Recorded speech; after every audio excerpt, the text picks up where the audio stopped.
Hi there, ladies and gentlemen. Dan Dix here, reporting for PressForTruth.ca, and we're here at the 2013 Bilderberg Conference, and it is day one of the Bilderberg Fringe Festival.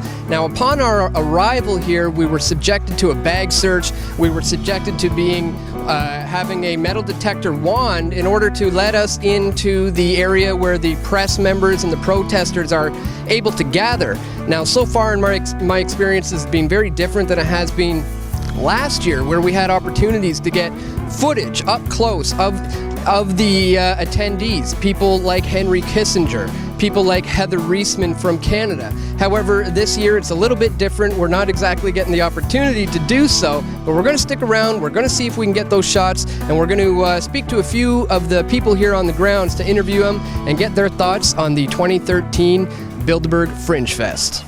I've been organising this event. It's been very difficult dealing with the police and trying to keep local authorities and the Grove happy. But I do think it's a huge win that we are on the Grove land. So we're actually now on the site where the Bilderberg conference is taking place, which is unprecedented. So what I've done is booked David Icke, Alex Jones, Tony Gosling, Paul Joseph Watson's going to be talking as well.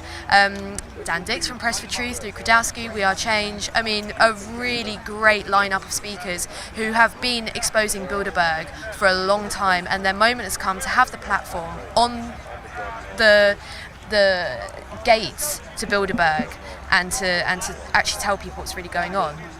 These are our real leaders. These are the top brass of Western finance capitalism. The people who are here are the leaders of the chairman, chief executives of the top banks, of the biggest multinational companies, of UN institutions like the World Trade Organization and the World Bank, of several EU commissioners, and politicians from the US, Canada, UK and EU. These people only come not to have a cosy discussion because they have an agenda which they have got to fix with their peers in order to concert their plans, in order, as far as possible, to preserve or enhance their own interests, but having to take account of other people with power and how they can do that together as far as possible. That's what it is all about.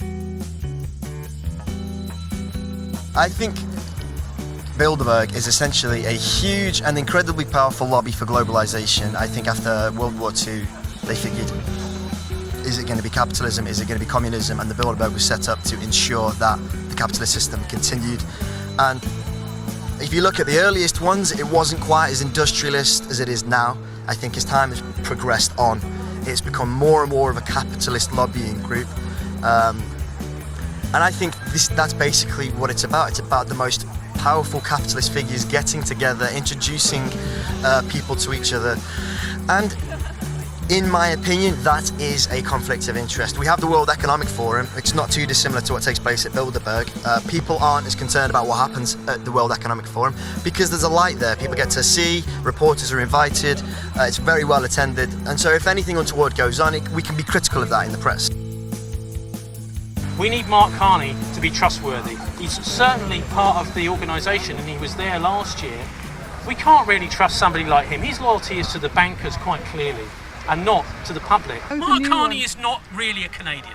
He is a creature of Switzerland. My name's Dan Dix. I'm from Press for Truth. Press for Truth, legend. Sorry. If you want to just first state your name and your website for all the viewers in Canada. Yeah, it's Tony Gosling. Website is, bilderberg.org for this occasion, but also I do a radio show every Friday in Bristol, England, and that's thisweek.org.uk. And you mentioned talking about Carney a little bit earlier. We know now that Brad Wall is in there for the first time right now. Heather Reisman is in there. Clark is in there. A number of notable Canadians. And I'm wondering if you can speak a little bit to the Canadian connection to Bilderberg. I find that's something that's often not covered enough. What are your thoughts on the Canadian connection to Bilderberg? Well, most importantly, of course, the politicians shouldn't be in there. I mean, I'm not sure who these people are you're mentioning. I'm not all that familiar with Canadian politicians' names and everything.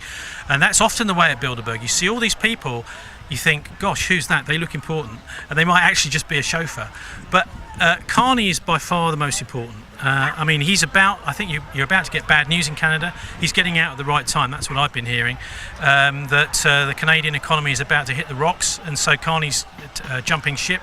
The idea being it's good for his CV right now. Of course, his main job is nothing to do with Canada whatsoever.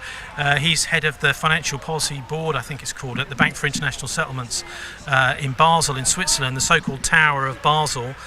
He's a gnome of Zurich, that's what they used to call them anyway, you know, these guys that control the world from Switzerland. Carney is really, his most important job is from the BIS, Bank for International Settlements in Switzerland, where basically what they do is they give short-term loans, and they also do a lot of interbank loans. They're the central banker's central bank.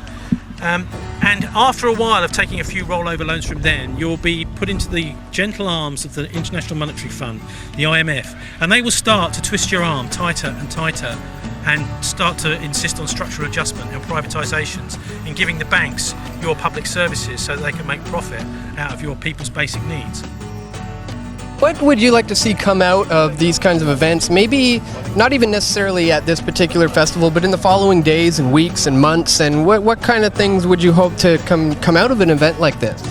I'll be honest with you, I think that the pressure from Bilderberg 2013 is so strong that we will see Bilderberg start to open up, and they will start to do a little bit more media, and they will start to look more young, trendy and informed, and you have like PayPal and representatives from Google trying to make it look as if they're being transparent.